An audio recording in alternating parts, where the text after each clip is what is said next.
Hello world, this is Edward Bevilacqua. I realize you can't see me, but you can see the interesting weather here in Las Vegas today.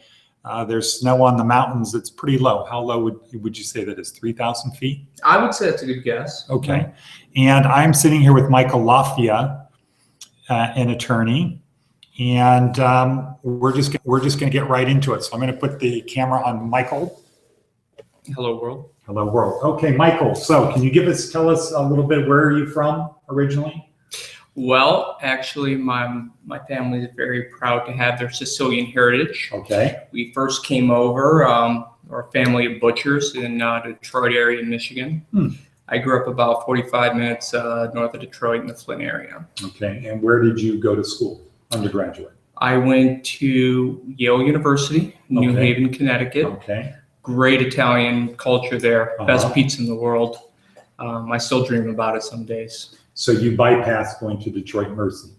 Oh yeah, Michigan was a great place growing up, but I wanted to go in the Ivy League. So you must have done well in the SAT. Back then, yes, it was okay, but it was only because my dad was, laying down the law and making sure I studied for it. Okay, good. Well, we'll talk about that also. So you went to Yale, and what did you study? What was your major? American Studies. What does that mean? It was a broad spectrum of American culture, everything from literature, film. It was quite a variety of things. Okay, got it. A little bit of football too. So. All right, and then you decided to what? Come here? Actually, in all great stories, I was in Texas actually running a pizzeria with my friend, one of my best friends growing up. And This is after graduation. Yes. And when I decided to go to law school, I had to decide pretty much where I wanted to end up in practice. And I've always been in love with Las Vegas since I was a kid. And it was like a dream come true when I came out. And what brought you here? What was the event that you said, okay, I'm coming? Well, I like to say of any 20, 25-year-old person, young male, Las Vegas is a very attractive city. Lots of beautiful women. Well, what part of Texas were you? It's about an hour and a half north of Houston. Okay. Not really the greatest, I guess you could say, Italian-American scene, but I actually got to meet a lot of people who are Sicilian and worked the land as farmers out in that valley. I see. So it was kind of interesting. You would never think in a million years that Texas would be a place where you'd find someone that shares some cultural ties, but it actually was. Okay, so what do you remember the event that brought up Vegas? Do you remember sitting there when the idea first came to mind to seriously consider? Well, I remember when I was about 14 years old. My dad taking us out here and just being vacation, being blown away. I could go to Caesar's Palace, to Excalibur, see jousting. I said, man, this is where dreams come true. Coming from Michigan, it's cold, it seemed like it was the golden ticket.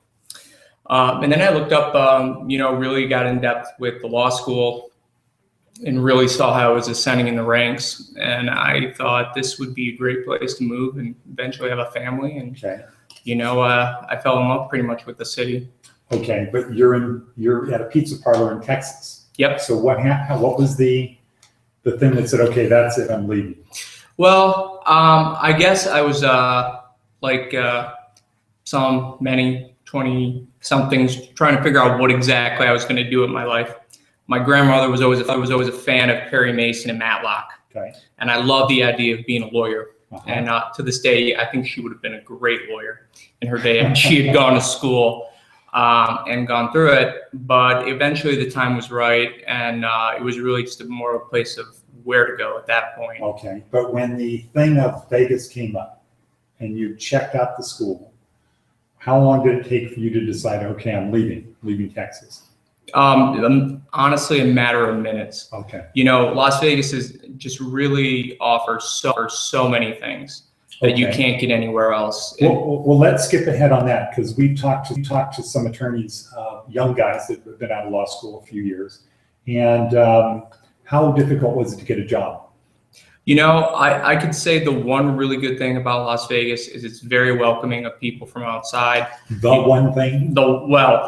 Amongst many. One thing. Specifically in law. Okay. Because law is something that it's very, when people think about it, they think, especially if you think about the place in the East Coast, old money or old tradition, you got to have a hook, you got to have an in. But Las Vegas is unique in the fact that it's grown so fast in such a short amount of time that there was lots of opportunities for people coming in, and people are very welcoming of people coming in.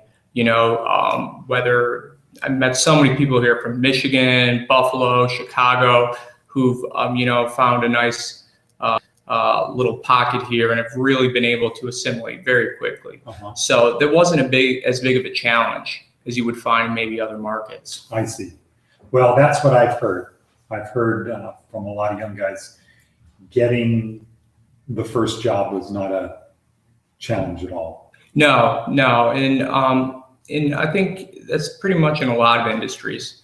I think if you're a go-getter and you really, can beat the pavement and meet the right people, I think the entry here, it's a lot more accepting if you're coming from somewhere else than maybe somewhere else where it's more established or there's just been a long line of having to get your way in the door. Okay, now tell me, you said you come from a family of butchers. Was your dad a butcher? No, actually my dad, he's Spanish.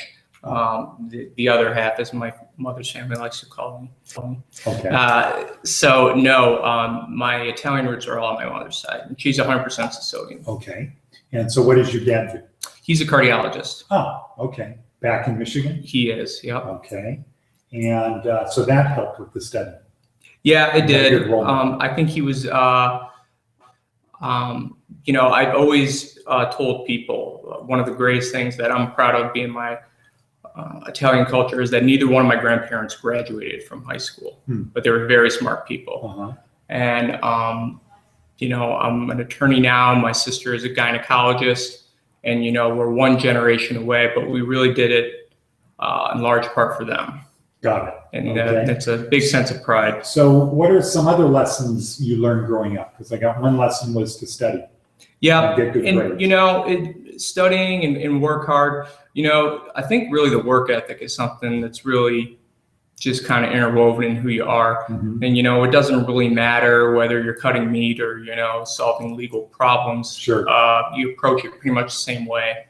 And, I think a lot of it from my family was just opportunity, with jobs that can get off the boat. And, they didn't have that opportunity, but they made sure that me and my sister pursued those. So we remain very proud of those traditions, and we try to keep them alive here in Las Vegas. My sister's actually a resident at University Medical Center here in Las Vegas as well. Now tell me, how was the just really quickly, how was the Italian-American community in Michigan where you're from? It was very strong. Okay. However, like a lot of places in the Midwest or East Coast, you could see it kind of fading as time went and people moved out. Okay. Now, how would you compare it to the Spanish-American community in Michigan? I would say it would be much more prevalent. Okay. As far as I'm concerned, I was raised 100% Italian by my grandparents and my extended family, all my cousins. Okay. And so is your mother a good cook, or was it your grandmother who did? When you think of Italian food, do you think of your grandmothers? Well, I hate to tell you this, Mom, but Grandma is the best cook. There's just no question about that. Okay, good. And the question that everybody wants to talk about: sauce or gravy? What was it called when you were growing up? Grandma's always gravy. Okay. But my everyone else called it sauce, but no, she always called it gravy. Okay. Thick or thin? Thicker. Thicker. Yeah. Spicy or not spicy? Hers was, I'd say, pretty spicy. Okay, got it. Okay. Yeah, did she add sugar? Do you know? I don't think so. Okay, got it. Yeah, it could rock you though if you're not prepared for it. Okay. Okay. Good. What is your favorite Italian pasta dish? My grandfather's was always fettuccine Alfredo, and people, they say that's kind of vanilla, but if it's classic, there's no reason to change. I'm kind of a traditionalist when it comes to that, and my pizza, same way. Okay. I get plain. Plain. Yep. Okay, great. So let's go back to lessons learned. Hard work, family was important. Definitely. Pride. Pride in what you do. Okay, do your best. Absolutely. No doubt about it. And, you know, I think it's really hard nowadays too, because you don't see the neighborhoods aren't as, I guess, uniform. You don't see that kind of theme throughout, but I definitely always had a sense of my family and where we've come from and what we've traveled. Just always a constant reminder through my grandparents. Okay, would you say you grew up being told you could be whatever you want to be if you work for it? Oh, absolutely. I mean, even from my grandfather, who, you know, worked several jobs, butcher, working at a Ford plant. I mean, several different things. He always told us you could do whatever you want to be in this country. And that's the greatest thing about it. And I'll always remember that, because from his perspective, I mean, someone, I guess, could have been cynical. Yeah. And true. But I mean, he really encouraged me and my sister to really pursue whatever we wanted. Okay. Any last message to your grandmother? Grandma, I love you. I look forward to celebrating your birthday out here in Las Vegas. Cousin Sal, I'm looking forward to you coming out here as well. And we're going to have a great party, and I hope you all see this. Good. And last question. I forgot to ask this earlier. The Italian-American community here. You started saying, you know, that you've met people from Buffalo, which I imagine are Italian. And absolutely. Yeah. Well, I could say that the greatest about being here is there's a vibe of the next wave of, I guess, Italian-American culture and moving forward. Like I said, I think we all bring our own experience here. But if you go to this, you know, San Gennaro Festival, you can feel the energy and you can feel things moving forward. So I'm really looking forward to raising my kids in a very strong Italian-American community and really moving and growing this area forward, because we have a lot of history here. Yeah, you're right. You're absolutely right. Good you know, in a very short amount of time, we've been able to work in some very prominent positions as well. And I look forward to continuing on that tradition. Good. Michael, thank you very much. You were great. Thank you, world. And we'll see you soon.